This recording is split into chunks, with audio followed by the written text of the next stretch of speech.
नमस्कार दोस्तों, स्वागत है आपका स्टडी फॉर सिविल सर्विसेज में। वीडियो को पूरा देखिए। कोई भी आपका फीडबैक है, कोई सजेशन है, तुरंत वीडियो में कमेंट करके जरूर बताइए। अच्छा लगे तो वीडियो लाइक जरूर कर लीजिए और ऐसे वीडियो लगातार फ्री में पाने के लिए चैनल को तुरंत सब्सक्राइब कर लीजिए और बेल आइकन को जरूर टैप कर लीजिए ताकि आगे भी सारे वीडियो आपको मिलते रहे। यूट्यूब में फॉलो करते हैं तो प्लीज ये वाला फ्री टेलीग्राम चैनल जरूर ज्वाइन कर लीजिएगा। सारे नोटिफिकेशन, सारे अपडेट यहीं पे आते हैं, ध्यान रखिएगा। स्टडी फॉर सिविल सर्विसेज का कोई भी पेड ग्रुप अगर आपको ज्वाइन करना है तो सिर्फ 85648096906530697806089445 यही नंबर है हमारे, सिर्फ जहां पे कॉल या व्हाट्सएप कर सकते हैं। इंस्टाग्राम पे हमारा पेज जरूर फॉलो कर लीजिएगा, स्टडी फॉर सिविल .सर्विसेज है। ट्विटर पे हमको जरूर फॉलो कर लीजिएगा, @study for civils है। सारे क्वेश्चन अटेम्प्ट करिए और स्कोर अपना तुरंत कमेंट करके बताइए। दोस्तों नमस्कार, स्टडी फॉर सिविल सर्विसेज में आप सभी का स्वागत है। यूपीपीएससी प्रीलिम्स एग्जामिनेशन 2024 के लिए हम लगातार पेड क्विज को देख रहे हैं। ठीक है, यहाँ पे अगला वीडियो डिस्कस करेंगे। हमारे रिसेंट में ग्रुप्स भी स्टार्ट हुए हैं, आप अभी से पूरी तैयारी करने के लिए उससे जुड़ सकते हैं। डिस्क्रिप्शन बॉक्स इस वीडियो को खोल करके देखिए, वहाँ पे हमारी कॉन्टैक्ट डिटेल्स प्रोवाइडेड हैं, आप उस पर कॉन्टैक्ट करके एडमिशन ले सकते हैं। ठीक है, स्टार्ट करेंगे। फर्स्ट क्वेश्चन देखते हैं क्या कहा जा रहा है आपसे। हाल ही में यूके की जो संसद है, ठीक है, तो उसका हाउस ऑफ लॉर्ड्स, जैसे इंडिया में पार्लियामेंट में 2 हाउसेज हैं, ठीक है, लोकसभा और राज्यसभा, तो वैसे यूके की पार्लियामेंट में 2 हाउसेज हैं। ठीक है, तो यहाँ पे जैसे हाउस ऑफ कॉमन्स है और हाउस ऑफ लॉर्ड्स। ठीक है, तो जैसे हमारा अपर हाउस है राज्यसभा, वैसे उनका अपर हाउस है हाउस ऑफ लॉर्ड्स, तो इसको ध्यान रखेंगे। तो इसके द्वारा अभी रिसेंट में सशक्त महिला आइकन पुरस्कार से किसको सम्मानित किया गया, तो यहाँ पे हाउस ऑफ लॉर्ड्स के द्वारा आयोजित किया गया एम्पावर्ड वुमेन आइकन अवार्ड। इसमें भारत की तरफ से यहाँ पे मायरा ग्रोवर जो है इनको दिया गया है। ये बेसिकली न्यू दिल्ली बेस्ड एक ऑर्गेनाइजेशन है जो कि मेंटल वेलनेस के लिए कार्य करता है। तो सोसाइटी में उनके कंट्रीब्यूशन को रिकॉग्नाइज करने के लिए यहाँ पे इनको ये अवार्ड दिया गया है, इसको ध्यान रखेंगे, विकल्प सी। अगला देखें, green skills for youth towards a sustainable world. जितनी भी थीम्स होती हैं आप कोशिश किया करिए उसको इंग्लिश में जो हाँ पे लिखा हो उसको पढ़ें। कई बार एग्जाम में ट्रांसलेशन उसका हिंदी में सही नहीं होता, इस वजह से चीज़ें समझ में नहीं आती हैं। ठीक है, तो ध्यान रखेंगे यहाँ पे green skills for youth towards a sustainable development, ये हमारा थीम रहा था किसका, अंतर्राष्ट्रीय युवा दिवस 2023 का। ठीक, तो इसको कब मनाते हैं कुल मिला करके ये पूछा गया है। तो अभी 12 अगस्त को सेलिब्रेट हुआ। ठीक है, प्रतिवर्ष इसको मनाते हैं। और इसी में एक फैक्ट और याद रखेंगे इसी के साथ साथ कि 12 जनवरी को इंडिया में नेशनल यूथ डे मनाते हैं। ठीक है, इसको भी ध्यान रखना है। स्वामी विवेकानंद जी की जो जयंती होती है उसके अवसर पर, तो दोनों को ध्यान रखिएगा। इंटरनेशनल यूथ डे जो है वो 12 अगस्त और नेशनल यूथ डे वो 12 जनवरी। ठीक, और यहाँ पे इसका थीम ध्यान रखेंगे, green skills for youth towards a sustainable world. अगस्त 2023 में WHO यानी कि वर्ल्ड हेल्थ ऑर्गेनाइजेशन ने इसमें से किस नाम के कोविड का एक नया स्ट्रेन है जिसको वेरिएंट ऑफ इंटरेस्ट घोषित किया है। तो अभी रिसेंट में कुछ केसेस देखे गए हैं इंक्रीज यूके, चाइना, US में। ठीक, यहाँ पे ये ऑप्शन बी में एरिस या फिर जो है ये EG.5 भी कहीं कहीं लिखा मिलेगा। तो इसके लिए यहाँ पे कुछ इन्होंने इसको डिक्लेयर किया था WHO ने कि थोड़ा इस पर ध्यान देने की ज़रूरत है और वेरिएंट ऑफ इंटरेस्ट कहा था। हालांकि बहुत ज़्यादा इसमें कैजुअलिटीज़ वगैरह नहीं देखी गई हैं, बट स्टिल यहाँ पे नाम ध्यान रखेंगे। ठीक है, पीछा नहीं छोड़ रहा है अभी कोविड। हाल ही में अटल इनोवेशन मिशन जो कि नीति आयोग के अंतर्गत है, ठीक है, और इसरो, ठीक, हमारी जो स्पेस एजेंसी है, इन्होंने किस कक्षा के छात्रों के लिए राष्ट्रीय अंतरिक्ष इनोवेशन चैलेंज 2023 लॉन्च किया है। ठीक, ध्यान रखेंगे अटल इनोवेशन मिशन के अंतर्गत, और यहाँ पर कोलैबोरेशन इसरो का है।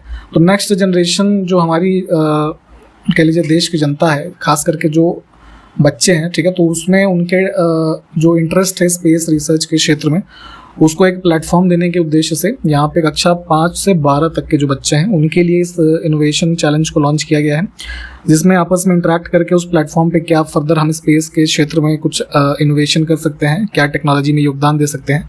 तो बच्चों के लिए स्पेशली यहाँ पे ये प्लेटफॉर्म प्रोवाइड किया गया है, ध्यान रखेंगे। 5 to 12। नेक्स्ट है ending the illegal wild life trade, ये किसका थीम है, विश्व हाथी दिवस 2023, वर्ल्ड एलिफेंट डे। तो ये भी जो है 12 अगस्त को ही मनाया जाता है, ऑप्शन डी। हाल ही में किस एयरलाइन ने लखनऊ से वाराणसी के बीच पहली हवाई सेवा शुरू की है, तो यहाँ पे उत्तर प्रदेश स्टेट में लखनऊ से वाराणसी के बीच में जो है फ्लाइट सर्विसेज स्टार्ट की हैं इंडिगो ने। ठीक, अभी 5-6 दिन पहले ही जो है हमारे चीफ मिनिस्टर ने इसको इनॉग्रेट किया था, और जो है लखनऊ से वाराणसी की डिस्टेंस जो है लगभग ये एयरलाइन जो है 55 मिनट में पूरी करेगी। तो ध्यान रखेंगे ऑप्शन बी। भारत सरकार ने किस वर्ष तक लिम्फेटिक फाइलेरिया को खत्म करने के लिए जो है प्रतिबद्धता दिखाई है या फिर प्रतिबद्ध है?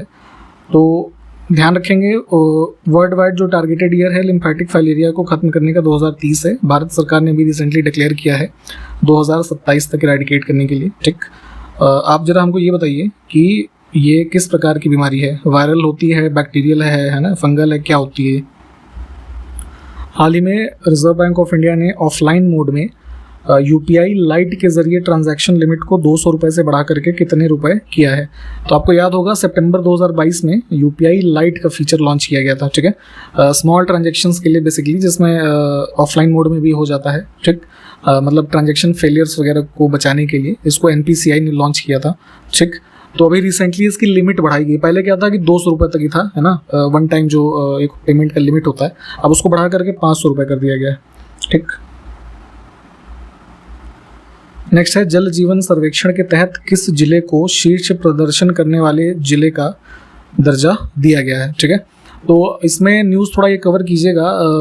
114 जो हमारे हर घर जल सर्टिफाइड विलेजेस हैं पूरे भारत में, उसकी एक रैंकिंग में जल जीवन सर्वेक्षण के अंतर्गत हाईएस्ट परफॉर्मिंग डिस्ट्रिक्ट जो भी अनाउंस किया गया वो जम्मू कश्मीर में श्रीनगर है। ठीक, तो यहाँ पे थोड़ा ये सब जो न्यूज़ डिटेल में इसको कवर कीजिए।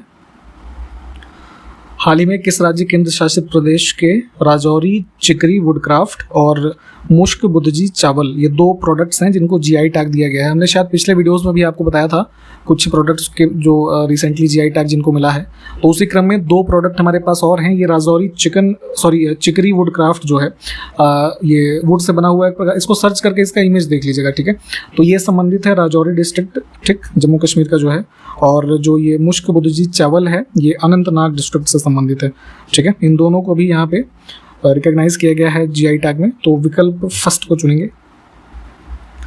नेक्स्ट है नवीनतम सर्वेक्षण के अनुसार कर्नाटक में हाथियों की संख्या 6049 से बढ़कर के कितनी हो गई है?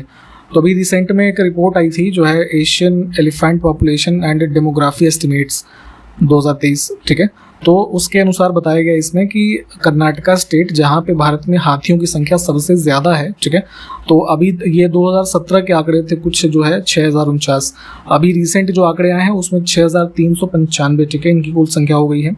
और पूरे भारत में सबसे ज़्यादा जो है हाथी कर्नाटक में है, इसको ध्यान रखिएगा। नंबर हो सके तो ध्यान रखेंगे। ठीक है, ऑप्शन डी हमारा जो है वो करेक्ट है। और इसको भी वही अभी हमने जैसे ऊपर देखा था ना, 12 अगस्त को एलिफेंट डे मनाते हैं, तो 12 अगस्त को ही डेटा ये रिलीज़ किया गया था। हाल ही में विश्व जैव ईंधन दिवस 2023 किस दिन मनाया गया है? वर्ल्ड बायोफ्यूल डे, तो ये मनाते हैं 10 अगस्त को, ऑप्शन डी। हाल ही में किस मेट्रो कॉरपोरेशन ने यात्रियों को कार्बन उत्सर्जन कम करने में उनके योगदान के बारे में शिक्षित करने के लिए कार्बन लाइट मेट्रो ट्रैवल, ठीक है, इस नाम का एक जो है पहल का अनावरण किया है? तो अपने पर्सनल व्हीकल को छोड़ करके पब्लिक ट्रांसपोर्ट को यूज़ करने से, ठीक है, कितने कार्बन डाइऑक्साइड का एमिशन हम कम कर सकते हैं, ठीक है, इन सब के बारे में जितने भी कह लीजिए पैसेंजर्स हैं दिल्ली मेट्रो में ट्रैवल करने वाले, उनके लिए एक अवेयरनेस का कैंपेन ये स्टार्ट किया गया है। ठीक, तो ध्यान रखेंगे, थोड़ा चाहे तो डिटेल में देख लीजिएगा। DMRC इसका करेक्ट आंसर हो जाएगा, ऑप्शन सी। अगला है वेस्ट टू वंडर, इस थीम के साथ देश का पहला ओपन म्यूजियम पार्क कहाँ पर विकसित किया गया है? तो लगभग 250 टन, ठीक है, स्क्रैप मटेरियल को यूज़ करके एक ये waste to wonder theme park बनाया गया है न्यू दिल्ली में। ठीक, हाल ही में पर्यटन मंत्रालय ने स्वदेश दर्शन 2.0 इस योजना के तहत विकास के लिए उत्तर प्रदेश में किस स्थान को चिन्हित किया है? स्वदेश दर्शन स्कीम आपको याद होगा कि लॉन्च हुई थी 2014-15 के फाइनेंशियल ईयर में। ठीक, तो सेकंड फेज के अंतर्गत अभी रिसेंटली जो है लोकसभा में जो ये हैं जी किशन रेड्डी, इसके मिनिस्टर टूरिज्म के, उन्होंने यहाँ पे अनाउंस किया था कि उत्तर प्रदेश में प्रयागराज और सीतापुर में है नैमिषारण्य, ठीक है, इन दोनों को एक टूरिस्ट डेस्टिनेशन के रूप में जो है सस्टेनेबल और रिस्पॉन्सिबल टूरिज्म के लिए डेवलप किया जाएगा। ठीक, तो ध्यान रखना है, इंपॉर्टेंट है, चूंकि उत्तर प्रदेश के ही दोनों स्थल हैं, तो यहाँ पे ये आने वाले दिनों में पूछा जाएगा। हाल ही में वर्ल्ड प्रोफेशनल रेसलिंग हब, इसने किसको ब्रांड एम्बेसडर जो है नियुक्त किया है? तो यहाँ पे इंडिया की तरफ से अपॉइंट हुए हैं इसके ब्रांड एम्बेसडर ये संग्राम सिंह, ठीक है, ये भी रेसलर हैं, ऑप्शन फर्स्ट। 3 अगस्त 2023 को किस भारतीय संस्था ने एक लघु फिल्म श्रृंखला जिसका नाम है हल्ला बोल, ठीक, हल्ला बोल अंडर द अम्ब्रेला अभियान #cheer for India इसको लॉन्च किया है। तो अभी अपकमिंग जो एशियन गेम्स है, ठीक है, उसके जो एथलीट्स हैं उनको एक प्रकार से मोटिवेट करने की दिशा से, है ना, इसको लॉन्च किया गया है स्पोर्ट्स अथॉरिटी ऑफ इंडिया के द्वारा, ठीक। शॉर्ट मूवी सीरीज है हल्ला बोल और इसमें जो ये कैंपेन है उसके अंतर्गत चीयर फॉर इंडिया, है ना, कम #cheer for India। तो ऑप्शन सी को चुनेंगे। हाल ही में काठमांडू विश्वविद्यालय जो कि नेपाल का है और किस भारतीय संस्थान ने संयुक्त रूप से डॉक्टरेट कार्यक्रम की शुरुआत की है। तो PhD कोर्स लॉन्च किया है इन्होंने, जो है जितने भी रिसर्च के सेक्टर्स हैं, ठीक है। IIT इसमें हैदराबाद है इंडिया की तरफ से और यहाँ का काठमांडू विश्वविद्यालय नेपाल का, ठीक। अब इसमें देखें गलत कथन को देखना है। इसमें जो महाकुंभ मेला लिखा है प्रायः 10 वर्ष पर आयोजित किया जाता है, ये वाला गलत है। महाकुंभ जो है वो 12 साल पे एक बार लगता है, ठीक है। अर्धकुंभ 6 साल पे, ठीक। तो इस वजह से ये जो है गलत हो गया। बाकी के विकल्प देख लीजिए, सारे ठीक हैं। फिर से गलत कथन को देखना है। इसमें नक्काशीदार काष्ठ शिल्प के लिए शाहजहांपुर जिला लिखा हुआ है, ये गलत है। इसमें सहारनपुर होगा, ठीक है। बाकी के 3 विकल्प ठीक हैं।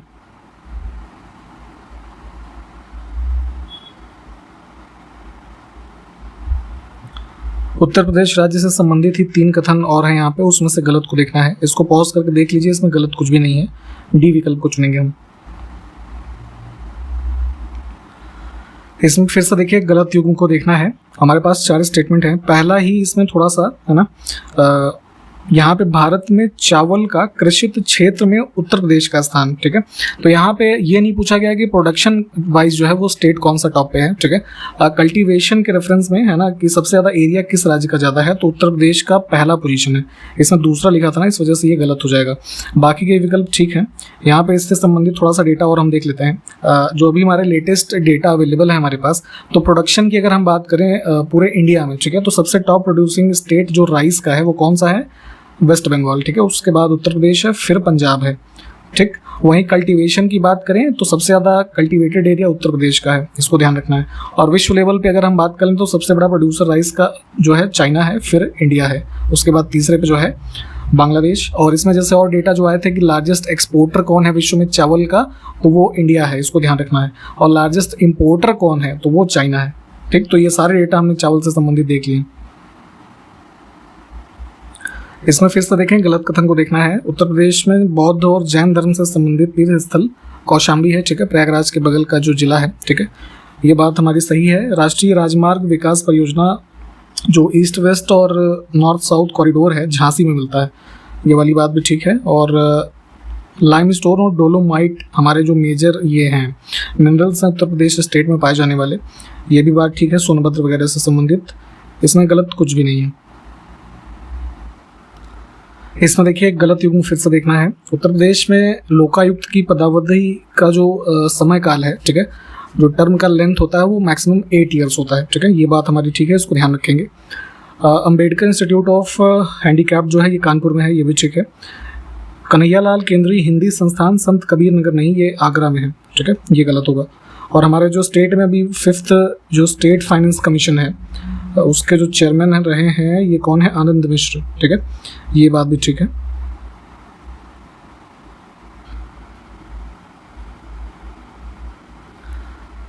नेक्स्ट है भारत किस राज्य में स्थित कुलशेखर पट्टिनम, ये जगह का नाम है, देख लीजिए। इसमें एक नए स्पेस पोर्ट की स्थापना करेगा। तो इसरो के लॉन्चिंग वगैरह से संबंधित है ना, एक स्पेस पोर्ट जहाँ से लॉन्चिंग वगैरह की जाती है, उसकी स्थापना भी जो है लास्ट ईयर जो है अनाउंस की गई थी। तो उसको सेटअप किया जाएगा तमिलनाडु में। ऑप्शन सी यहीं का एक स्थल है ये। अगला देखें, अगस्त 2023 में भारत और सऊदी अरब की नौसेना के बीच हुए पैसेक्स अभ्यास में, यहाँ पे इंग्लिश में देख लीजिए, किस भारतीय जहाज ने हिस्सा लिया, ठीक है। तो इंडिया की तरफ से हमारा जो नेवल शिप है INS चेन्नई, ठीक है, इसने पार्टिसिपेट किया है। नेक्स्ट है, हाल ही में किस राज्य में भारत का पहला कृषि डेटा एक्सचेंज और कृषि डेटा प्रबंधन फ्रेमवर्क लॉन्च किया गया है। इन दोनों के बारे में थोड़ा डिटेल में देखिएगा, इंपॉर्टेंट है। इसको लॉन्च किया है तेलंगाना की स्टेट गवर्नमेंट ने। Option first. अगस्त 2023 में किस राज्य की विधानसभा में उस राज्य का नाम बदलने के लिए प्रस्ताव पारित किया गया है? तो रिसेंटली जो है केरला असेंबली में एक रेजोल्यूशन लाया गया है जिसमें केरला स्टेट का नाम बदल करके जो है केरलम, है ना, यहाँ पे एम लगा दीजिए, ठीक। ये करने के लिए कुछ प्रोविज़न जो है इसको करना चाहते हैं, ये तो ध्यान रखेंगे। अब ऑप्शन जो है सी इसमें करेक्ट है और वही है कि यहाँ से पास होगा फिर वही पार्लियामेंट जो है इसको कर सकती है। कॉन्स्टिट्यूशनल प्रोविज़न आप जानते होंगे। 10 से 12 अगस्त को इंडिया स्टार्टअप फेस्टिवल 2023 कहाँ पर आयोजित किया गया? तो ये आयोजित हुआ है इसमें कर्नाटका में, बेंगलुरु। नेक्स्ट है स्विट्जरलैंड स्थित IQ एयर, एक ये संस्थान है। इसकी अभी रिसेंट रैंकिंग के अनुसार जकार्ता दुनिया के सबसे प्रदूषित शहरों की सूची में टॉप पर है, ठीक है। और ये किस देश की राजधानी है ये बताना है। तो जकार्ता कैपिटल है इंडोनेशिया की और ये जो है सबसे पोल्यूटेड सिटी है, ठीक, इसको ध्यान रखना है। और इसकी कुछ और फाइंडिंग्स जो है उसको पढ़ लीजिएगा सर्च करके। एक चीज़ यहाँ पे ये भी ध्यान रखिएगा कि लास्ट ईयर जो है अनाउंस किया गया था कि इंडोनेशिया की जो कैपिटल है 2024 के बाद जो है उसको बदला जाएगा और वो कौन सी है? नुसंतारा, ठीक है, इसको भी ध्यान रखना है। हाल ही में सुप्रीम कोर्ट के परिसर में प्रवेश के लिए एंट्री पास जो बनता है, जैसे कहीं पे भी एंट्री वगैरह होती है ना, तो उसके लिए एक एप्लीकेशन लॉन्च किया गया है।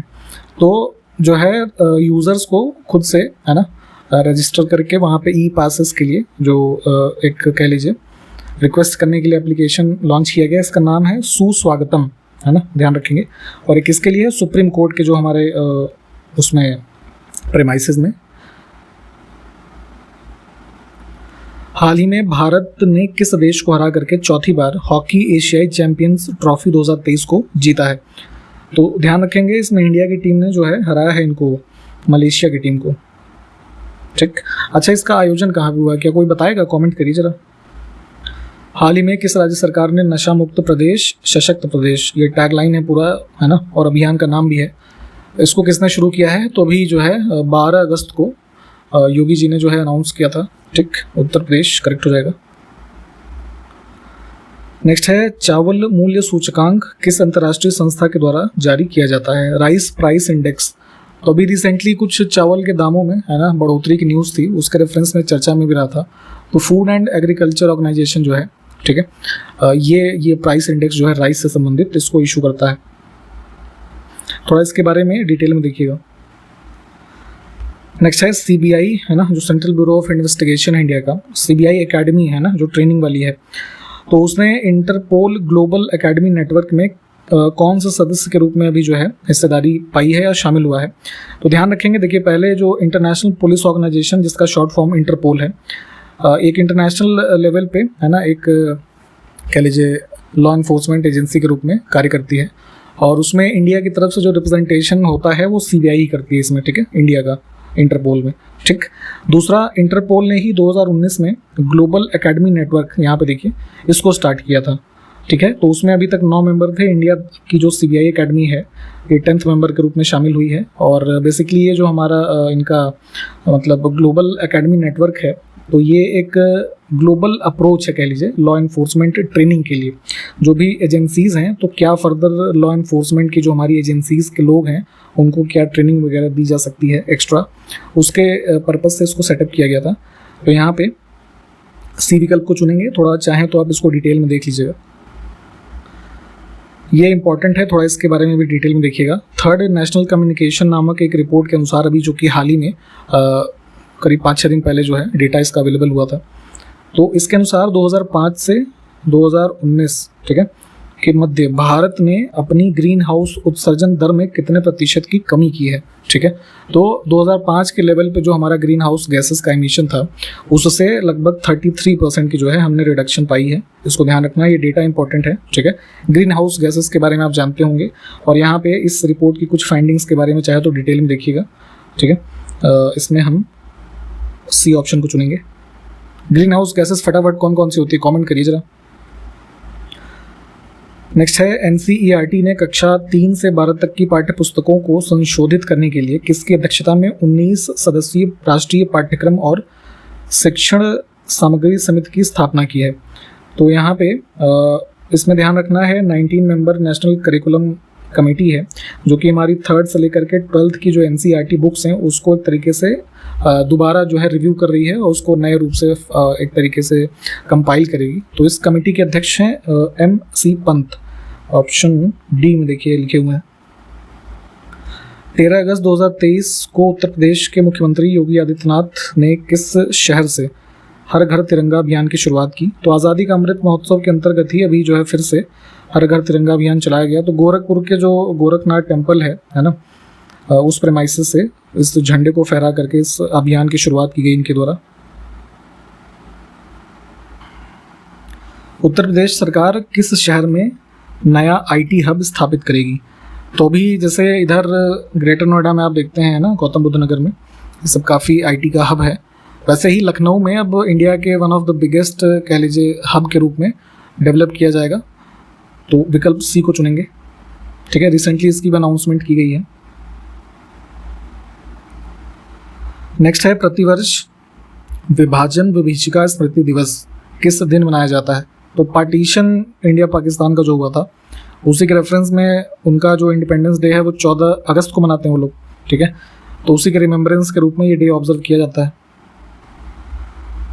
नेक्स्ट है 75 एंडेमिक बर्ड्स ऑफ इंडिया, इस टाइटल के साथ जो है एक पब्लिकेशन किसने रिलीज़ किया है, ठीक है। तो जूलॉजिकल सर्वे ऑफ इंडिया का अभी रिसेंटली जो है 108वां फाउंडेशन डे था, उसके अवसर पर इन्होंने ये रिपोर्ट इशू की है। इसका एक मेजर हाईलाइट ये है कि इसमें ये बताया गया है कि इंडिया में जितनी भी प्रजातियां चिड़ियों की पाई जाती हैं, ठीक है, उसका 5% ऐसी हैं जो सिर्फ एंडेमिक हैं किसके, इंडिया के, है ना। इस डेटा को ध्यान रखना है, मुख्य रूप से इस रिपोर्ट में ये डेटा था। मणिपुर राज्य की जो हिंसा अभी चर्चाओं में है, ठीक है, मैती और कुकी जो लोगों समुदाय के लोग हैं, थोड़ा इन सब के बारे में जो फैक्चुअल इन्फॉर्मेशन है उसको आप अपने लेवल पे प्लीज़ पढ़िएगा। एग्जाम्स में फैक्चुअल रूप से या कह लीजिए अभी जैसे मेंस होने वाला है तो वहाँ पे भी चीज़ें पूछी जा सकती हैं, ठीक है।